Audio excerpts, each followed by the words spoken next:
হাসপাতালের কোয়ার্টার চত্বরে দুই যুবকের হাতাহাতি, আতঙ্কিত চিকিৎসক ও তাদের পরিবারের সদস্যরা। হবিবপুর থানায় অভিযোগ দায়ের, ঘটনার তদন্তে নেমেছে পুলিশ। মালদার হবিবপুর ব্লকের অন্তর্গত বুলবুলচন্ডী আরএন রায় গ্রামীণ হাসপাতালের ঘটনা। এই স্বাস্থ্যকেন্দ্রের চত্বরে রয়েছে হাসপাতাল কোয়ার্টার। এই কোয়ার্টারে চিকিৎসক, হাসপাতাল কর্মী ও তাদের পরিবারের সদস্যরা বসবাস করেন। অভিযোগ, স্থানীয় দুই যুবক নিজেদের মধ্যে বিবাদের জেরে সেই দুই যুবক হাসপাতাল কোয়ার্টার চত্বরে ঢুকে পড়ে এবং সেখানেই হাতাহাতি শুরু করে দেয়। আর এই ঘটনায় আতঙ্কিত হয়ে পড়েছে চিকিৎসকরা। ইতিমধ্যেই হবিবপুর থানায় অভিযোগ দায়ের করা হয়েছে। শুরু হয়েছে রাজনৈতিক তরজা। বিজেপির অভিযোগ, এই রাজ্যে আইন শৃঙ্খলা পরিস্থিতি ভেঙে পড়েছে। হাসপাতালের মধ্যে চিকিৎসকদের নিরাপত্তা নাই, এখন কোয়ার্টারে তাদের পরিবারের নিরাপত্তা নেই। কোনো রকম সরকারি জায়গায় আইন শৃঙ্খলা পরিস্থিতির অবনতি বরদাস্ত করা হবে না, মুখ্যমন্ত্রী এই দিয়েছেন। আইন অনুযায়ী যথাযোগ্য ব্যবস্থা নেবে পুলিশ, পাল্টা দাবি তৃণমূলের। সারা পশ্চিমবঙ্গ জুড়ে না সাধারণ মানুষের নিরাপত্তা আছে, না হাসপাতালে ডাক্তারদের নিরাপত্তা আছে, না হাসপাতাল কোয়ার্টারে ডাক্তার হসপিটালের স্টাফদের নিরাপত্তা আছে। বুলবুলি হাসপাতালে গতকাল যে ঘটনা ঘটেছে তাতে কিন্তু ডাক্তার স্টাফরা শঙ্কিত হয়ে আছে যে কোথাও নিরাপত্তা নেই। আজকে একজন চিকিৎসক যারা চিকিৎসা করার জন্য বুলবুলচন্ডী হাসপাতালে আছেন, সেখানে যদি বহিরাগতরা এসে মারামারি করে, তাদের উপরে চড়াও হয়, এটা খুব দুর্ভাগ্যজনক। এবং এর থেকে একটা পরিষ্কার যে সারা পশ্চিমবঙ্গে পুলিশ প্রশাসন একদম তলানিতে ঠেকেছে।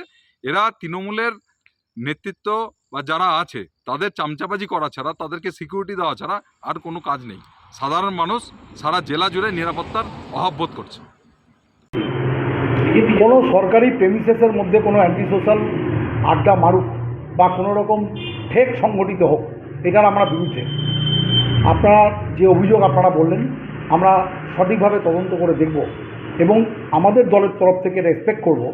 কনসার্ন থানাতে যেহেতু কমপ্লেন লজড হয়েছে, সেই কনসার্ন থানার যিনি ইনচার্জ আছেন তিনি টোটালি ইনভেস্টিগেট করে যারা দোষী বা যারা আসামি তাদেরকে অ্যাকর্ডিং টু ল তারা যেন পেনালাইজড হয়, এটা আমাদের দলের তরফ থেকে অ্যাপিল থাকবে। কারণ বাংলার মুখ্যমন্ত্রী অলরেডি কোনো রকম সরকারি জায়গায় যাতে এনক্রোচ না হয়, কোনো সরকারি জায়গায় যাতে কোনো নুইসেন্সই না হয়, তার জন্য অলরেডি হায়ার অফিসারদেরকে ইনস্ট্রাকশনস অলরেডি দিয়ে দিয়েছেন। আর বিজেপি কী বলছে দ্যাট ডাজেন্ট ম্যাটার, কারণ ওই বিধানসভাটা এমএলএ বিজেপি, ওখানকার সাংসদ বিজেপির, তারা কি মুখে কুলুপ পরে আছে? তাদেরকে খুঁজে পাওয়া যায় না। সমস্ত জায়গায় সমস্ত কিছুর দায়িত্ব তৃণমূল কংগ্রেসকে নিতে হয়। কাজেই বিজেপি কি অভিযোগ করছে সেটা নিয়ে আপনারা বেশি অরিড হবেন না, কারণ বিজেপি শাসিত রাজ্যগুলোতে শিডিউল ট্রাইব, শিডিউল কাস্ট মেয়েদেরকে উলঙ্গ করে ঘোরানো হয়, এটাই ওদের কালচার।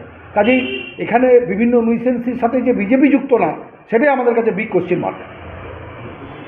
আজ মোটামুটি সকাল 9:50 নাগাদ আমি আমার কোয়ার্টারেই বসেছিলাম। তো হঠাৎ করে একটা চিৎকার চেঁচামেচি শুনতে পাই। তো আমি আমার গেটের বাইরে গিয়ে দেখি যে দুজন বহিরাগত যুবক একে অপরের সাথে মারামারি করছে, রীতিমতো একজন আরেকজনকে ঘুষি মারছে। তো সেটা দেখে আমার বেশ একটু অদ্ভুতই লাগে যে এখানে দুজন মারামারি করছে কেন। তো সেই জিনিসগুলো এখানে মানে বহিরাগত লোকেদের বেশ কিছু আগমন এখানে অনেক দিন থেকেই দেখে আসছি আমি হসপিটাল চত্বরে। তো এই নিয়ে আমরা সমস্ত ডক্টররা মিলে বিএমও স্যারের কাছে একবার লিখিত আমরা অভিযোগ জানিয়েছি। এই জিনিসগুলো নিয়ে আমি বেশ দুশ্চিন্তায় রয়েছি। হঠাৎ করে আজকে এরকম আমার কোয়ার্টারের বাইরে এরকম মারধরও হয়েছে, তো সেটা নিয়ে আমি বেশ চিন্তিত। এটা বলা যায়। আপনি পরিবার নিয়ে তো থাকেন? পরিবার নিয়ে আমি এখানে থাকি, আমার মেয়ে আছে, আমার ওয়াইফ আছে এখানে। তো এটা কাউকে জানিয়েছেন? এখন আমি এখানে বিএমও স্যারকে, ওনাকে একটা আমার কাছে সিসিটিভি ফুটেজ আছে, সেটা পাঠিয়েছি ওনাকে। উনি যেহেতু ঈদে আছেন, ওনাকে ব্যস্ত করিনি। আর আপাতত আর কাউকে সেভাবে জানানো হয়। তবে লিখিত এই আজকের বিষয়টা নয়, এই যে বহিরাগতদের আগমন ঘটছে প্রায়, এইটা নিয়ে আমরা সমস্ত ডক্টররা মিলে একবার জানিয়েছিলাম গত ডিসেম্বরে। ঠিক স্যার, আপনার নাম? ব্যুরো রিপোর্ট, উত্তর বাংলা সংবাদ।